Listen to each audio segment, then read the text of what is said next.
Good morning, evening, or night, wherever you are. Welcome to WHAM Today. Take a deep breath, clear your mind, and let's drift through the whispers of today's world, one quiet thought at a time. As we wrap up Saturday, 31st May 2025, let's see what stories are unfolding around us. China faces increased international scrutiny over its military expansion and trade practices. US Defense Secretary Pete Hegseth urged Asian nations to bolster defense spending as a deterrent, citing concerns about China's ambitions in Taiwan and the region. French President Emmanuel Macron similarly called for unity against China and Russia. China's trade practices are under pressure, with Donald Trump accusing the country of violating trade agreements and raising the possibility of renewed trade war. Concerns are also mounting about potential shortages of rare earth magnets from China. Despite these external pressures, factory activity in China contracted in May, although at a slower pace. China's military activities continue to cause tension. The Chinese Navy conducted combat patrols near the disputed Scarborough Shoal. South Korea reported finding new Chinese buoys in the Yellow Sea, and China dismantled oceanographic buoys installed without Tokyo's consent within Japan's exclusive economic zone near Okinawa. China is also focused on technological advancements. Self-driving mining trucks are operating at the Yemen open-pit coal mine in Inner Mongolia. Drones patrol Nending, using AI for route planning. However, there are concerns about the quality of academic research, with criticism directed at the overemphasis on publications. China is attempting to improve relations with some countries, including a potential lift on the ban of Japanese seafood import. Domestically, Chinese authorities are cracking down on scammers targeting the National College entrance examination. A China Southern Airlines flight had to return after a passenger's battery emitted smoke. The suspicion has arisen regarding a Chinese paraglider's claim of an 8,000-meter flight, and a tourist damaged terracotta warriors in Xi'an. Singapore hosted the Shangri-La Dialogue, SLD, a key security summit where Singapore's defense minister noted the desire for China's defense chief to attend to avoid misunderstanding. Thailand saw the completion of China's first overseas new generation radio telescope, a joint project in Chiang Mai developed with the Shanghai Astronomical Observatory. Australia's climate heating emissions have slightly increased by 0.05% in 2012 due to increased pollution from fossil fuel power plants, contradicting the government's pollution reduction pledge. The Greens leader criticized the government for approving an extension for Northwest Shelf. The Liberal Party is facing declining membership in New South Wales and Victoria, with the average age of Victorian members reaching 68. Trade Minister Don Farrell has criticized Donald Trump's plan to double steel and aluminum tariffs, calling it not the act of a friend. Defense Minister Richard Marles has urged China to demonstrate greater military openness for a productive strategic partnership. Turning to the United States, Donald Trump has pledged support for Nippon Steel's $20 steel. He also stated that he would double tariffs on steel and aluminum to 50%. A federal appeal court has temporarily halted a ruling against President Trump's Liberation Day reciprocal tariffs and fentanyl-related levies. Department of Energy workers claim that cuts and deregulations are undermining the department's ability to function, potentially leading to significant energy cost hikes. Immigration authorities are collecting and uploading migrants' DNA to a national criminal database. The Trump administration appears to be following Project Esther's recommendations to crack down on pro-Palestine activism. Pete Hegseth has reaffirmed that the U.S. does not seek conflict with China, but is preparing for war to deter war, and has called on Indo-Pacific allies to increase their defense spending. Meanwhile, in China, Washington's technology export restrictions targeting Chinese plane makers will delay China's jet engine indigenization process. Washington's visa crackdown on Chinese students with ties to the Communist Party has been met with a restrained response from Beijing, who denounced the move as discriminatory. Israel's military actions in Gaza are intensifying, prompting the UN to warn of widespread starvation and describe the limited aid deliveries as inadequate.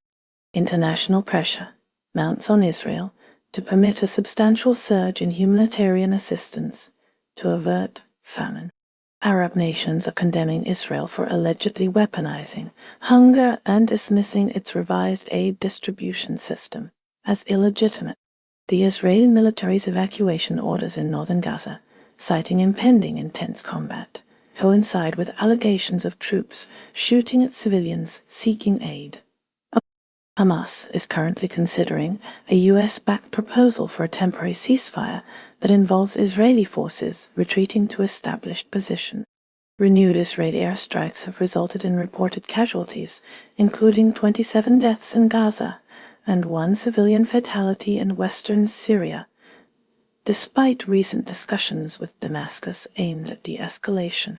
The Israeli military asserts its intention to continue operations to preserve its operational freedom in the region. Defense Minister Israel Katz issued a warning to Hamas to accept the hostage deal or face obliteration. A convoy from kibbutzim across Israel arrived at Hostages Square in Tel Aviv, advocating for the return of hostages. The ongoing conflict is exacerbating internal divisions within Israel, demonstrated by escalating protests and instances of military service refusal. An Israeli official criticized ministers for planning discussions on promoting a Palestinian state, asserting that Israel will not support actions detrimental to its security. Norway's international development minister cautioned that Israel's actions in Gaza are setting a dangerous precedent for violations of international human rights law, making the world more dangerous. Historically, Norway has played a significant role in the region, notably facilitating the Oslo Peace Accords. France's President Emmanuel Macron asserted that Israel cannot be given a free pass in Gaza, which has led to accusations from Israel that Macron is on a crusade against the Jewish state due to his increased support for Palestinians. Israel's closest Western allies have started to distance themselves from Prime Minister Benjamin Netanyahu over the death and destruction in Gaza, with threats of concrete steps against Israel for violating international humanitarian law. Japan is strategically increasing investments in Africa to lessen its economic dependence on China, focusing on new business ventures as it shifts from more cautious investment approaches.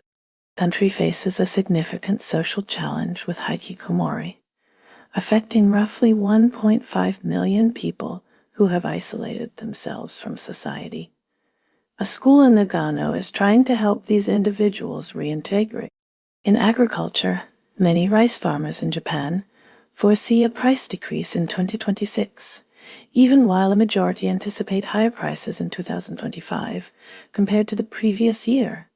Cheaper, government-released stockpiled rice is now available, attracting consumers at supermarkets.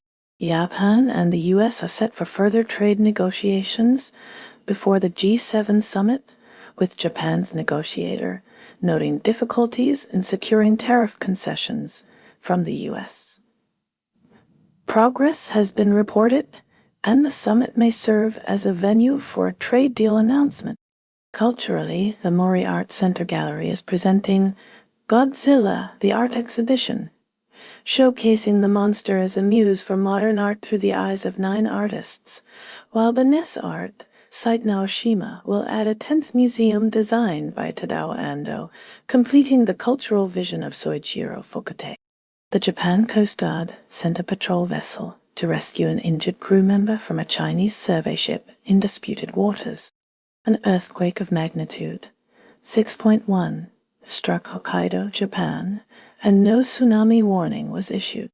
At Computex Taipei, Asia's biggest tech expo, a country lane in Japan was displayed on new 3 displays. Turning to the United States, President Donald Trump has publicized a blockbuster agreement between U.S. Steel and Nippon Steel, intended to keep the U.S. steel maker in Pittsburgh. The planned merger between U.S. Steel and Nippon Steel has seen union opposition and has been a topic through an election and 2 presidencies. Furthermore, officials from the Trump administration are scheduled to discuss Alaska energy with leaders from Japan, South Korea, Taiwan, the Philippines, India, and the United Arab Emirates. Ukraine is facing immense pressure as Russian attacks intensify, straining its air defenses and raising questions about its ability to repel nightly assault. Tragically, a 9-year-old girl was killed in Dolenka, Zaporizhia region, and a 16-year-old was injured as a result of Russia's military action. In the northern Sumy region, evacuations have been ordered for 11 more villages due to Russian advances, adding to the existing 200 settlements already under mandatory evacuation. Recent reports indicate that Russian forces have seized control of 2 additional villages within the Sumy region, and a missile and drone barrage resulted in the deaths of 2 individuals. Russia is seeing a resurgence of Stalin-era symbolism, highlighted by the unveiling of a monument dedicated to Joseph Stalin in a prominent Moscow subway station. The country is also in mourning, following the passing of Yuri Grigorovich, the Bolshoi Ballet's artistic director, for 30 years, whose productions were a source of national pride and international cultural influence. Focusing on international relations, French President Emmanuel Macron, at the Shangri-La Dialogue, urged against applying double standards in condemning conflicts, specifically mentioning Russia's invasion of Ukraine, while underscoring the need for a rules-based international order. The American leader's sympathetic stance towards the Russian president has not fostered progress towards peace in Ukraine. United Kingdom. The UK government's forthcoming Strategic Defence Review will emphasize a new era of threat, explicitly naming Russia and China as major security concerns. The review will caution against the immediate and pressing danger presented by Russia. Meanwhile, British citizens who regularly travel to the EU will face altered border crossing protocols due to delays. With a biometrics app, fingerprint checks will be mandatory upon each entry into the Schengen zone, a change expected to be phased beginning in November, according to Doug Bannister, the chief executive of the Port of Dover. On a more positive note, UK high streets and the nighttime economy are being revitalized by dessert cafes and ice cream parlors. These establishments have increased by almost 700 in the last 10 years, providing an alternative to traditional pubs and costly restaurant meals. The UK is also experiencing record-breaking sunny spring weather, with temperatures anticipated to reach 27 C on Saturday, following a high of 25.7 C at Heathrow on Friday. In legal news, British actor and comedian Russell Brand entered a plea of not guilty in a London court on Friday to charges of rape and sexual assault involving 4 women. Ukraine-Russia conflict. Ukraine and Russia are engaged in ongoing efforts to shape the conditions for possible peace negotiations. Ukraine has indicated its willingness to resume direct peace talks with Russia in Istanbul on Monday, provided the Kremlin delivers a promised memorandum detailing its stance on ending the war. Prior to this, Ukraine had resisted pressure from both the US and Russia to commit to another round of peace talks on June 2nd, asserting that it first needed to review Russian proposals. Nigeria is grappling with the aftermath of severe flooding in Niger State, where the town of Mokwa has been particularly hard hit. The disaster has resulted in at least 151 confirmed fatalities and displaced 3,000 individuals, impacting 500 households. A national emergency response has been activated to address the crisis. While authorities anticipated seasonal flooding, a common occurrence for communities residing near the Niger and Benue rivers, the scale of the devastation exceeded expectations. Ibrahim Odu Hussein, spokesperson for the State Emergency Management Agency, reported that rescue operations are still underway. Poland is gearing up for a critical presidential runoff election this Sunday, pitting Rafał Trzaskowski against Karol Nawrocki. These candidates represent distinctly different paths for the nation. The polls suggest a tight contest. The margin separating them is minimal. This makes it the closest presidential runoff since the end of communism, shaped by events like Donald Trump's influence and the war in Ukraine. The election decides the successor to President Andrzej Duda, a conservative finishing his second term. Both candidates must win over young voters. Many young people favor more fringe candidates. This adds to the election's uncertainty. For many Polish voters, the choice is less about preference and more about avoiding a particular outcome. France is advocating for a new Europe-Asia alliance, as stated by President Emmanuel Macron at the Shangri-La Dialogue in Singapore. The alliance would focus on shared principles, security, defense, and trade. Macron warned against US-China divisions and highlighted threats from Russia and North Korea. Meanwhile, U.S. Defense Secretary Pete Hegseth pledged to reinforce American alliances in Asia, maintaining security partnerships despite strained international relations. Singapore is where a Singaporean man of mixed heritage has shared his experiences with racial identity. He was perceived as white while growing up in Singapore and did not fully embrace Lunar New Year traditions. Mexico is currently engaged in nationwide elections to fill roughly 2,600 judicial positions across various court levels. These positions range from local magistrates to Supreme Court members. This election is considered a crucial test for the nation's democratic processes and could lead to significant changes in its justice system. Concerns exist regarding the potential for increased influence from the Morena party over the judiciary. Candidates like Supreme Court hopeful Dora Martinez Valero are using social media for campaigning due to traditional campaign restriction.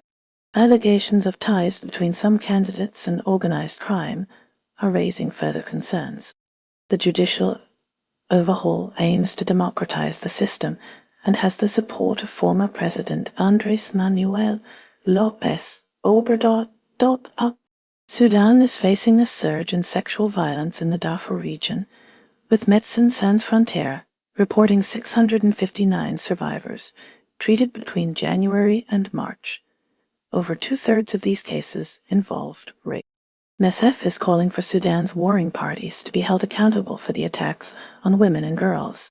Shifting focus to South Sudan, the United Nations has prolonged the arms embargo, travel bans, and asset freezes on sanctioned individuals until May 31, 2026. The extension reflects ongoing concerns about the risk of renewed civil conflict in the country. Pakistan is contending with significant internal security threats and escalating international trade concerns.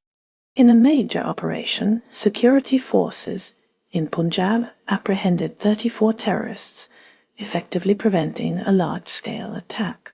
Simultaneously, Baloch militants launched an assault on Sorab city in Balochistan, targeting key government buildings, a commercial bank, and residences of government officials. The Balochistan Liberation Army claimed responsibility.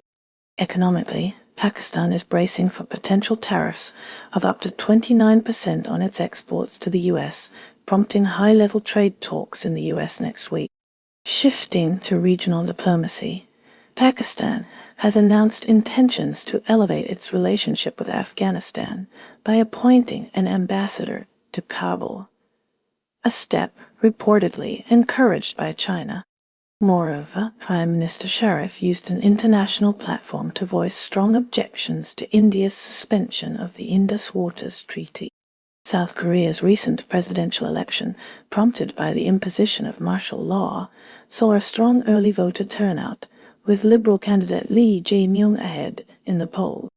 Li's key policy proposal involves moving the capital to Xizang City, aiming to establish it as the country's new de facto capital, shifting power away from Seoul. Campaign strategies.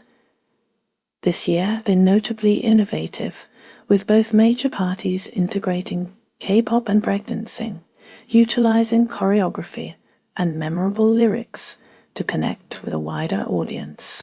The election cycle has also highlighted the plight of temporary workers, symbolized by Kim Hyung-soo's protest atop a traffic camera tower in Seoul, drawing attention to issues of job security and fair labor practices. India's exporters are bracing for challenges following the U.S. decision to double tariffs on steel and aluminum, a move predicted to shrink profit margins for Indian producers, according to GTI founder Ajay Shrivastava. Shifting focus, the northeastern state of Nagaland is carving out a niche market for its coffee, 4 decades after coffee saplings were initially planted there. In related news, Assam is grappling with the impact of severe monsoon rains, where landslides have claimed 5 lives and urban flooding has displaced thousands. Adding to regional tensions, a water dispute is brewing between India and Pakistan, threatening a vital water-sharing treaty due to water diversion from the Kishanganga Dam near Srinagar. Iran's leadership has tempered expectations for an immediate nuclear accord with the United States, reiterating demands for comprehensive sanctions, relief, and the preservation of its existing nuclear initiatives as essential conditions for any potential agreement. Meanwhile, in the United States, a former administration's policy of visa revocations for specific Chinese students continues to affect many who seek educational opportunities there.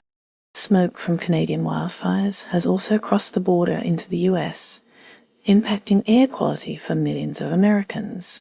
Wildfires in Manitoba, Canada, have forced 17,000 people to evacuate their homes. Egypt is seeing Ayla Soueif, the mother of imprisoned British-Egyptian activist Alaa Abdel Fattah, hospitalized in London. Her dangerously low blood sugar levels are the result of a hunger strike lasting over 240 days. She was admitted to St. Thomas's Hospital. Soueif is refusing medical intervention that would provide calories. Her hunger strike aims to secure her son's release. Austria and Slovenia stand out in Europe, having set firm deadlines to eliminate planet heating emissions from their military operations. Alarmingly, a recent study indicates that just a third of European militaries are tracking their carbon footprint, a worrying statistic given the expected surge in rearmament spending across the continent. Turning to international relations, the French president, addressing a prominent Asian security forum, called on nations in both Europe and the Indo-Pacific region to avoid becoming overly dependent on either China or the United States. The U.S. Supreme Court has allowed the Trump administration to end humanitarian parole for about 500,000 migrants. These migrants are from Cuba, Haiti, Nicaragua, and Venezuela. This decision reverses a lower court injunction that had blocked the termination. Responding to rising tensions, Cuba has strongly criticized the U.S. diplomat.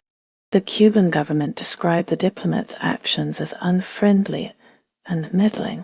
They believe the U.S. is reviving Trump's maximum pressure policy. Syria is facing renewed security challenges as the Islamic State group, ISIS, claimed responsibility for recent attacks targeting Syrian government forces in Swaida province. This marks the first offensive against Bashar al-Assad's regime since its fall, raising concerns about a potential ISIS resurgence in the area. Investigations continue into an incident in Hamburg, Germany, involving a Syrian teenager, Mohammed al-Mohammed, who was involved in a knife attack. Conflicting reports and inconsistencies in social media accounts have cast doubt on initial portrayals of his act. United States Defense Chief Pete Hegseth has issued a warning to allies regarding the Chinese threat to Taiwan. Hegseth advocated for upgraded defenses in the region. His statements aim to reassure allies of America's commitment to the Indo-Pacific.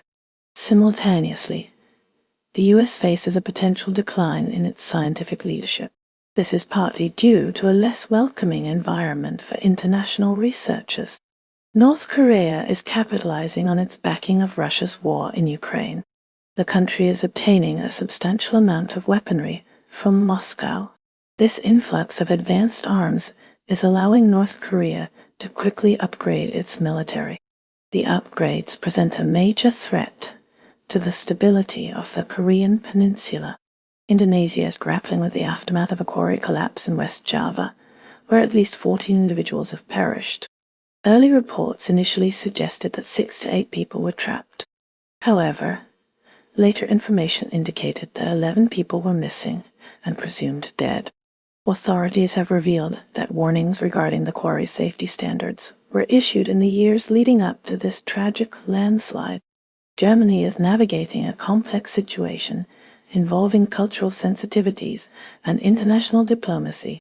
A performance in a German cathedral, featuring raw chickens in diapers, prompted apologies for potentially offending religious sentiments, especially considering the German president's attendance.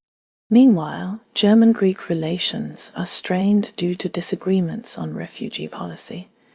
Germany seeks to return asylum seekers to Greece, while Athens argues for greater EU support and a migration agreement with Libya to tackle wider migration issues. Turning to Canada, Prime Minister Justin Trudeau's government is facing renewed criticism over its carbon tax policy. Several provinces are challenging the legality of the tax, arguing it infringes on provincial jurisdiction. The federal government maintains the tax is crucial for meeting Canada's climate change commitments. Across the Atlantic, the United Kingdom is grappling with the economic fallout from Brexit. Recent trade data indicates a decline in exports to the European Union, raising concerns about the long-term impact on the UK economy. The government is actively seeking new trade deals with countries outside the EU to mitigate these effects. Meanwhile, in Australia, the government is pushing forward with controversial legislation aimed at combating online misinformation. Critics argue the proposed laws could stifle free speech and grant the government excessive power to regulate online content. The government defends the legislation as necessary to protect citizens from harmful disinformation campaigns. The United States is currently embroiled in a heated debate over infrastructure spending. President Biden's administration is advocating for a large-scale infrastructure plan to modernize roads, bridges, and other critical infrastructure. Republicans are pushing back, arguing the plan is too expensive and includes unnecessary spending on unrelated projects. The U.S. Supreme Court has permitted the Trump administration to end the temporary legal status for around 532,000 Venezuelan, Cuban, Haitian, and Nicaraguan migrants. This reverses a lower court ruling by Judge Indira Tawani. The decision bolsters the administration's deportation policies. Canadian wildfires continue to send plumes of smoke southward, significantly impacting air quality in the upper Midwest region of the United States. Consequently, several states have issued air quality advisories, warning residents about elevated levels of particulate pollution.